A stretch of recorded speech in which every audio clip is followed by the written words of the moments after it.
भारतीय जनता पार्टीचे आमदार पराग आळवणी सर काय सांगाल? आज महायुती सरकारचं विशेष अधिवेशन होतं, आज पहिला दिवस होता, एकूणच काय सांगाल? तुमची तिसरी टर्म आहे.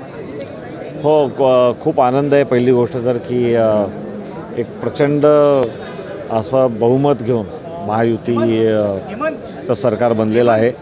आज सर्वच आमदारांचा शपथविधी आहे आणि एकतर खूप मोठं बहुमत असल्यामुळे जनतेच्या सरकारकडून अपेक्षा आहेत.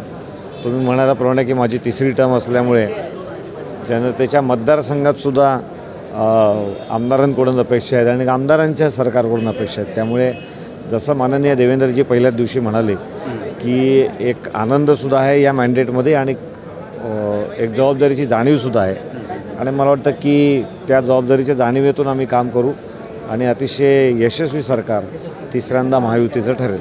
एकीकडे तुम्ही शपथ घेताय महायुतीचे आमदार आणि दुसरीकडे महाविकास आघाडीने सभात्याग केलेला आहे, कसं बघताय?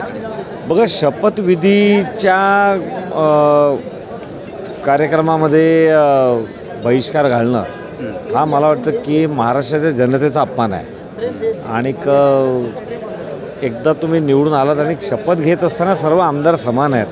त्यामुळे खरं तर सर्व आमदारांनी आतमध्ये असणं हे त्या सभागृहाला शोभलं असतं.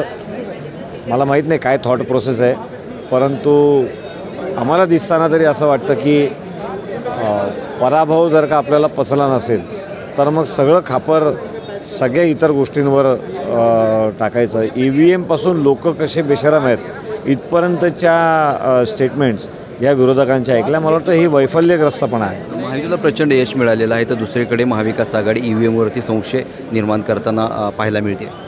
बघा, EVM का नाही, EVM निर्जीव आहे ना, त्याला बोलता येत नाही. त्यामुळे सगळं काही EVMवर ढकलता येतं. EVMवर जे ढकलतात ते स्वतःचं कुठेतरी आत्मपरीक्षण करण्याची गरजसुद्धा त्यांना भासत नाही. हा मेसेज ते देत आहेत.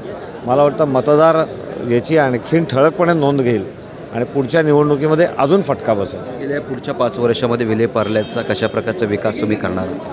बघा, विलेपार्ल्याच्या विकासाच्या दृष्टीने गेली 10 वर्ष मी काम करतो आहे. काही कामं झाली, काही कामं पाईपलाईनमध्ये आहेत आणि त्यामुळे त्या सगळ्या उर्वरित कामांचा पाठपुरावा करणं, रिडेव्हलपमेंटचे प्रश्न आहेत, झोपडपट्टी पुनर्वसनाचे प्रश्न आहेत.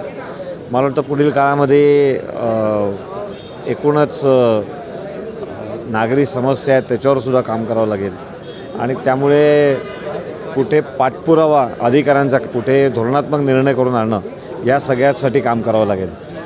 निश्चितपणे काम करू. नक्कीच. हे होते भारतीय जनता पार्टीचे आमदार पराग आळवणी. मी गुणवंत दांगड, DRV न्यूज, मुंबई.